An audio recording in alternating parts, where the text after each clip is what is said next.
Hello, welcome back to the channel. Let's talk about the most important winter accessory that you need for your vehicle, and that is,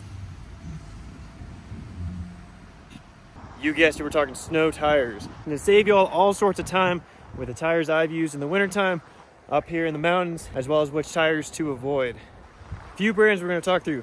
BF Goodrich, Nitto, Toyo, and Falken are the three tires we're going to compare. I'm going to save you time with my experiences over the last 10 years of running all-terrain tires on every vehicle, running them out through tread life and other issues as well. Start with the tires on this Jeep Grand Cherokee. These have Toyo AT2 tires. They are not the Extreme Edition with a larger sidewall. However, they are the regular version. Beyond that, I've run the AT2s on my Silverado I had a number of years ago. Ran them down about 60,000 miles.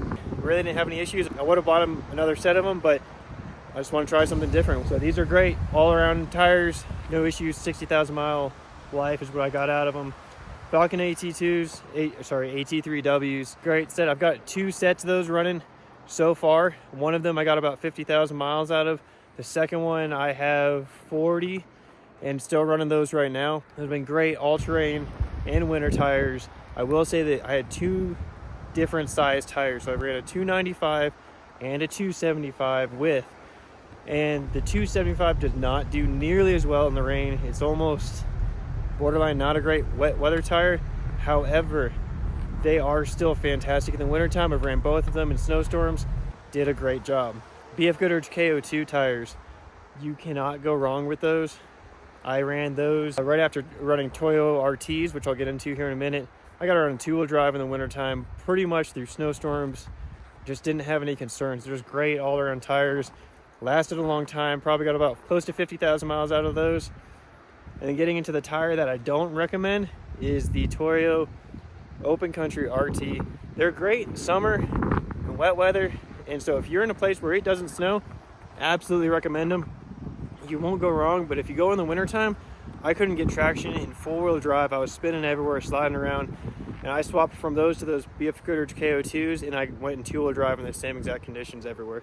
So RTs, summertime only, would never recommend for the wintertime. I don't think I'm ever going to buy another set unless I know I've got a vehicle that's not going to touch the winter conditions. I prefer to have an all-terrain tire that works in the summertime and the wintertime, and so you don't have to go swap tires in the wintertime. It may cost a little more for the all-terrain tires if it's not something you're already running, but it is worth it because if you don't have to buy two sets of tires, it's already cheaper, and generally these all-terrain tires do have a pretty good lifespan. I'd say generally 40 to 50,000. If you're driving conservatively, you can get that out of most of these tires.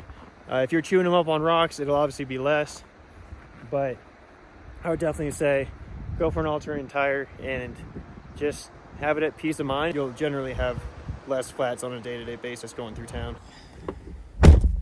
So guys, that was a pretty brief video. I'm hoping to just kind of shed some light on my personal experiences with winter tires I've owned. I'm not going to speak to tires that I haven't owned just because somebody said something online. Let me know in the comments if you have more questions. A pretty simple, basic guide. I had ran through 4 different brands of tires in the wintertime now. After running 2 sets of most of them, I feel like I've got a pretty good grasp on it with running different sizes of each. I'm hoping that helps makes y'all's decision easier, as well as just less concern if you're looking to buy tires yourself. I hope y'all enjoyed it, and I'll see you on the next one. Peace.